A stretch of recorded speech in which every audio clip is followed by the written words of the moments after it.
First, you have some time to look at questions 1 to 5.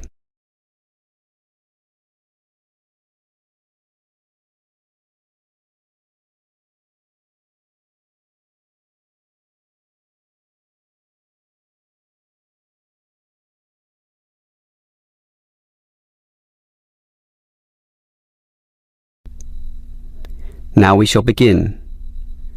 You should answer the questions as you listen, because you will not hear the recording a second time. Listen carefully and answer questions 1 to 5. Hello, is this the Dynamo Motorcycle Company? Yes, it is. How can I help you? Well, I have an instruction manual here for your new electric motorcycle, but I'm not satisfied with the purchase at all. Well, I'm sorry to hear that. But don't worry, I'm sure we can sort this out. Before we do anything, can you tell me the model number? At the top of the instruction manual here it gives the model number RTY34. TY34. Okay. Now, what's the nature of your complaint? It's many things, actually. The biggest problem is that you say in your manual that the battery will take the motorcycle 30 kilometres. That's right. Well, it's lucky to take me 8. The battery is usually flat by then, often leaving me stuck at the side of the road. Are you sure you're charging it correctly? I'm fairly sure. I follow all the instructions and plug it in for a long time. And are you sure you charge it for the required 3 hours? I charge it until the charging light goes off, and that's 2 hours, so that should be enough. And there's a serious design fault with this motorcycle. When you're riding it, there's no meter to show you how much power is left, so you actually don't know when the machine is going to stop working. There's a voltage gauge. Yes, but that tells you nothing. The needle fluctuates about from 55 to 45, so whatever it says is meaningless. According to the manual, you're meant to charge the battery if the needle falls under 50 volts. But even when you charge it, it can go below 45. As I said, the needle just waves all over the place. The result is that I'm always worried that the bike will leave me stranded in the middle of nowhere. Well, I'm sorry about that.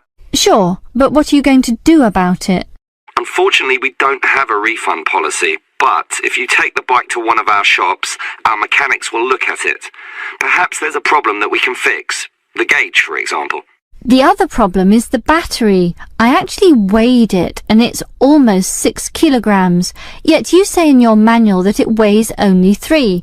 I can barely pick the thing up, so it's not 3 kilograms at all.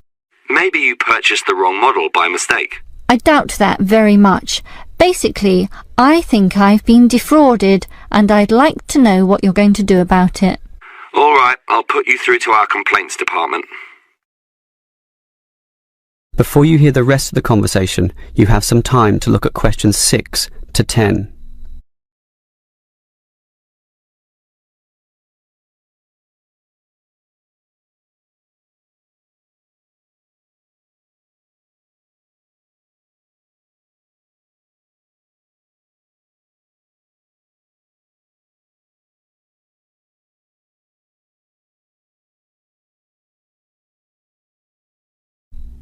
Now listen and answer questions 6 to 10. Hello? Complaints department here. Apparently you have a complaint? Yes, I do. Let me tell you all about... It's all right. Our representative has already informed me about your problem. It's probably just a misunderstanding. I'm sure we can work something out. Right now, I need to take down some details. All right. Can I have your name, please? Jessie Parkinson. That's Jessie and Parkinson, Parkinson. Parkinson. All right. What shall we list this complaint under? Parts, service, or performance? Well, the meter isn't accurate at all, so that's parts, isn't it? Yes, perhaps, but you do feel more generally that the motorcycle doesn't meet the operational standards as advertised, so it's probably better to tick performance here. Can we tick both, parts and performance? No, we can only tick one, so let's not call it parts. We'll go with performance. Now, we may post some further forms and questionnaires to you, so would you mind giving me your address? Certainly, it's 45 Melrose Road. Melrose, M-E-L and Rose. Okay, now, your phone number? Just use my mobile phone. That's 0928 982 453. 453. Okay, and if we have any follow-up questions, what time is best for ringing you? Morning, afternoon, night time? Well, I work as a secretary from 9 to 5, but I do get a lunch break which gives me some free time. This break used to be 12:30 to 1:30, but then it changed to an hour later, so it's best to ring me at 2 p.m. since the break now starts at 1:30. All right. That's all for now. We just need to do our own investigation, and we'll probably ring you back tomorrow. I'm sure we can get to the bottom of this. That is the end of part 1. You now have half a minute to check your answers.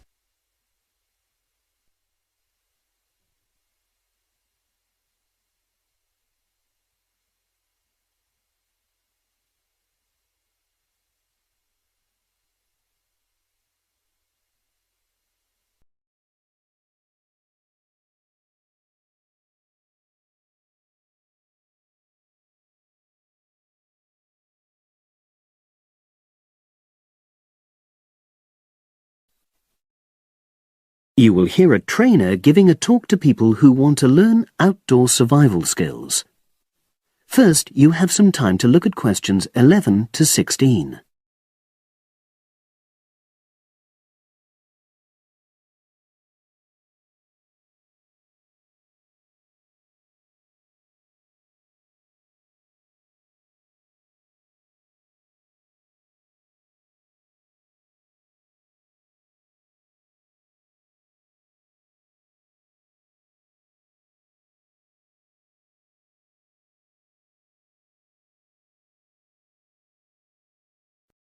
Now listen and answer questions 11 to 16. Good morning, everyone, and welcome to our outdoor survival program. As you know, this week you'll be learning some of the basic information and skills you need to look after yourself independently in the outdoors. These first 2 days will be based here in the classroom, and then we'll be taking a camping trip to put into practice some of the things you've learned. I'm going to start off with the topic of food. And to start with, I'll describe just 2 methods which we'll be putting into practice at our camp, and which make use of natural resources, the steam pit and the bamboo pot. I've got 2 posters here to make things clearer, and I'll start with the steam pit here. To make this, you'll need some dry sticks, some grass, some loose earth, and some stones. And for this week only, some matches. The first thing you do is to dig a shallow pit in the place you've chosen to do your cooking. Let's say about 25 centimeters deep and 30 centimeters wide. Your sticks have to be a bit wider than the pit because you have to put a line of them along the top from one end of the pit to the other. Before setting light to these, you take some large stones and arrange them on top. Then you start the fire and wait till the wooden platform burns through and the stones fall into the pit. At this point, brush away any pieces of hot ash from the stones. You can use a handful of grass and then take another stick and push it down into the center of the pit, between the stones.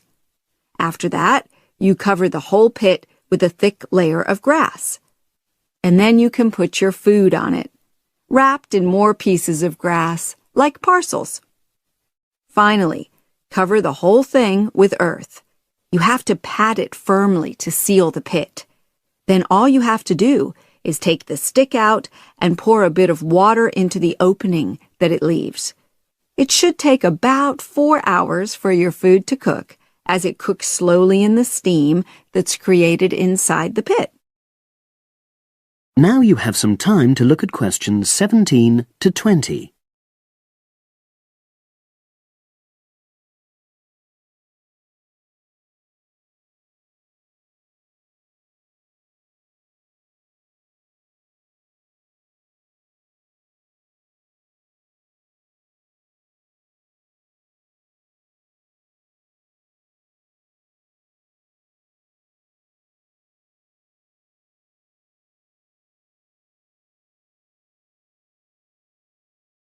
Now listen and answer questions 17 to 20. So, simple but effective. The other method you're going to practice this week is the bamboo oven. Now, the steam pit is ideal in certain conditions because the heat is below ground level. For example, if there's a strong wind and you're afraid a fire might spread. But when it's safe to have an open fire, you can use the bamboo oven method. You get a length of bamboo, which, as you probably know, is hollow and consists of a number of individual sections with a wall in between. You use a sharp stick to make a hole in each of the dividing walls apart from the end one. Then you lean the bamboo over a fire with the top propped up by a forked stick and the bottom sitting on the ground. You pour enough water in the top to fill the bottom section and then light a fire underneath that section to heat the water. Then you put your food inside the top section and the steam coming up the bamboo through the holes you made cooks it. I'm going to move on now to food itself and talk about some of the wild plants you might cook. I'm going to begin with fungi. That's mushrooms and toadstools. I'm sure you'll be aware that some of these are edible and they're delicious, but some of them are highly poisonous. Now, whether they're poisonous or not, all fungi that you find in the wild should be cooked before eating, because that helps to destroy any compounds in them that might be mildly toxic. But be aware that any amount of cooking won't make poisonous varieties any safer to eat. Unless you can definitely identify a fungus, you should never eat it. It's not worth the risk. And you need to be really sure, because some fungi that are poisonous are very similar in appearance to certain edible varieties. They can easily be mistaken for each other. So, having said all that, fungi are delicious when they're freshly picked, and although they are only moderately nutritious, they do contain minerals which the body needs. I'll move on now to leafy plants, which are generally... That is the end of part 2. You now have half a minute to check your answers.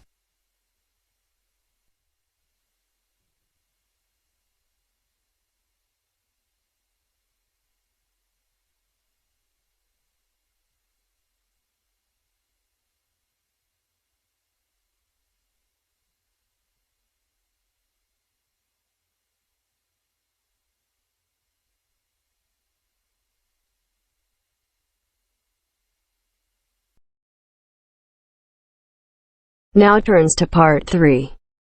Part 3. First, you have some time to look at questions 21 to 26.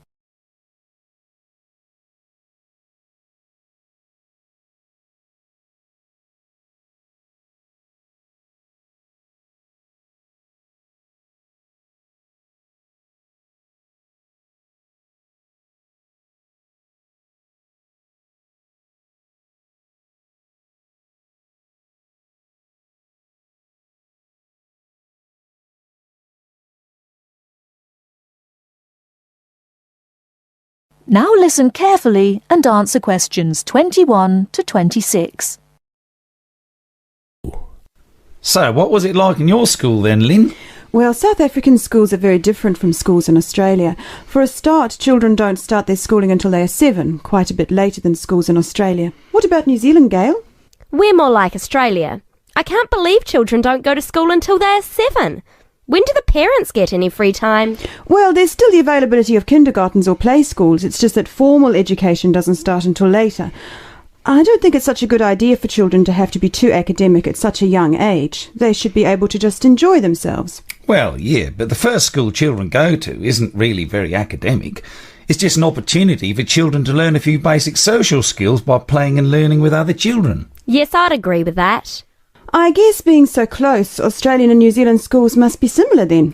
Well, I suppose they do share a lot of similarities, but there are also some differences. For example, children in New Zealand go through intermediate school, but in Australia there's only high school. That's right, isn't it, Pat? Yeah, I think so. What about South Africa, Lynn? Do you have an intermediate or high school? Oh, high school. And now the difference between Australian and New Zealand education is that although both countries have state schools and private schools, our private schools are very often run by religious groups, whereas New Zealand schools are secular. That's not true. There are quite a few religious schools in New Zealand. Oh, OK, maybe we are similar. Only a few South African schools have any religious connection, so I guess we're different. Most people go to state schools. Pat, is it true that some people from your country don't have to go to school at all? Well, that's partly true. Because of the geography of Australia, there are a lot of children who do not have access to schools, at least on a regular basis. Instead, they have a form of correspondence education, where the lessons are actually on the radio and the students send their work in by post. That way they get a lot of what they would if they were in the classroom, apart from the interaction. In New Zealand, not all students have to go to school either. Some parents have opted for homeschooling. Oh, is that like correspondence teaching? We don't really have that. Well, we do have correspondence schools, but homeschooling is different. With homeschooling, the parents teach the children and set them homework. They have to present a syllabus to their local education authority before they can do that, but it is becoming a more popular choice for some parents. I suppose it also suits parents' own commitments. I mean, they don't have to worry about collecting their children from school, and they can always teach over the weekend or in the evening if they want to. Is the school day normally quite long then? Not in New Zealand, but I think it can be in Australia. Yeah, that's right. I think Australia is unusual in that there are extracurricular activities which you have to go to.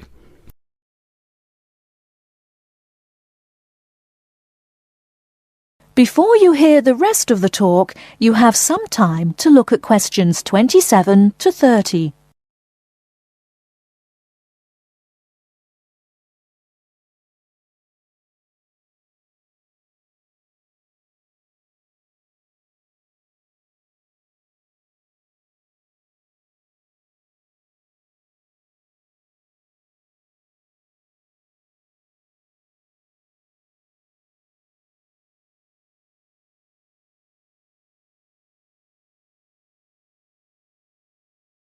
Now listen and answer questions 27 to 30. These are normally sport activities, but there are a few other options. We have activities after school for any student that is interested, but they aren't compulsory. What about in New Zealand, Gail? I had to do some sport every week. I didn't really like it, but it was part of the school day, so I guess that's not so bad.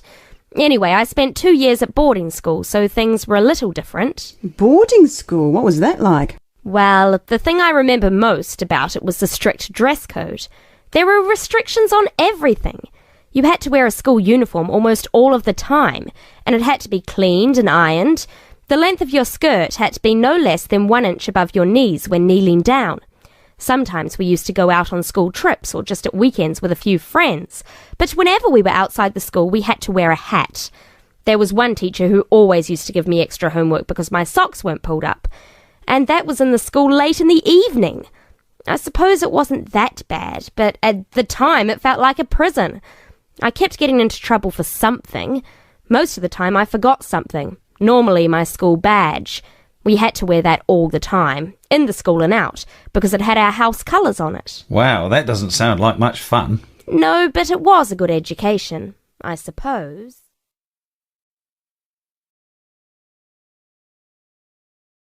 That is the end of part 3. You now have half a minute to to check your answers.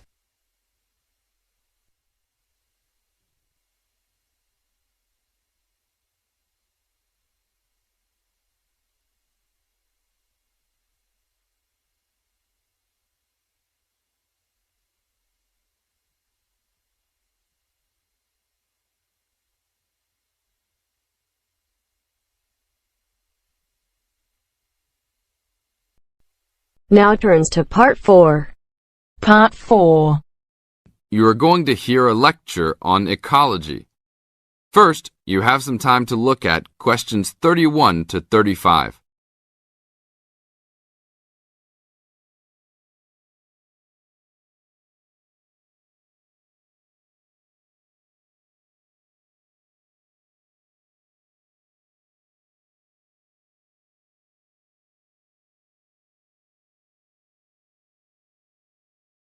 Now listen to the tape and answer the questions. Good afternoon. I'd like to turn it over to Dr. Carey, who will talk about the programme in restoration ecology. Thanks, Chris.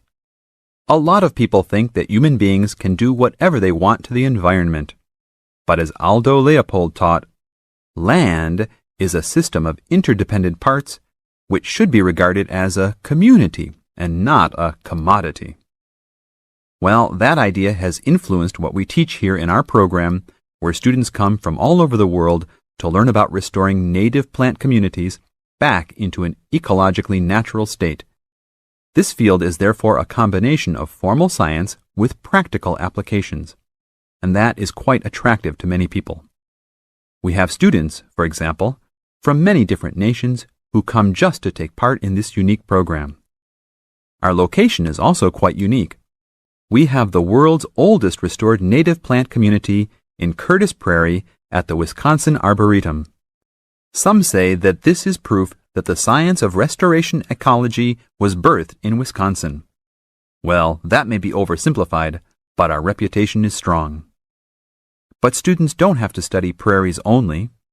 One student, Edmund Mukala from the Congo, came to study restoring ancient wetlands in the Congo using knowledge gained from historic samples of the soil seed bank. Not all the seeds survived, but some can remain dormant for many years. Mr. Mukala wanted to find out what type of community would be most similar to that ancient seed bank. He has recently returned to the Congo and is now cooperating with the government to implement his findings.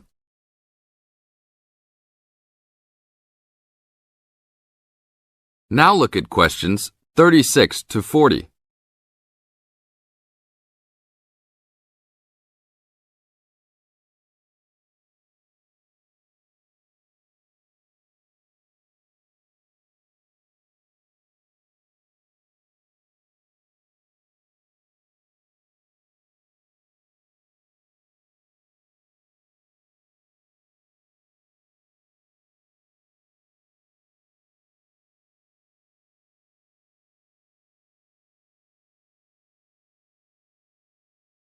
As the talk continues, answer questions 36 to 40.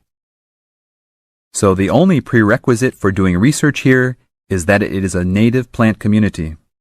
That means not just prairies, but wetlands, woodlands, savannas, and other environments. We're proud of the diversity of research topics in our program. And we continue to grow. This year we have 32 new students from 8 different countries. When students first arrive, they begin rigid coursework in statistics, ecology, plant identification, and the theory of landscape change. Then they take part in internships at local conservation agencies such as the Arboretum, the Nature Conservancy, the Parks Department, and others. We find internships to be crucial in helping students apply the knowledge they have gained in the classroom. And we're proud to say that, since the beginning, we have graduated 277 students with master degrees from our programs and 122 students with PhDs. Some have gone on to bigger and better things. One graduate is now the director of the Worldwide Fund for Nature in China. Another is the director of Parks Development in California. And others now lead their own research departments in universities around the world.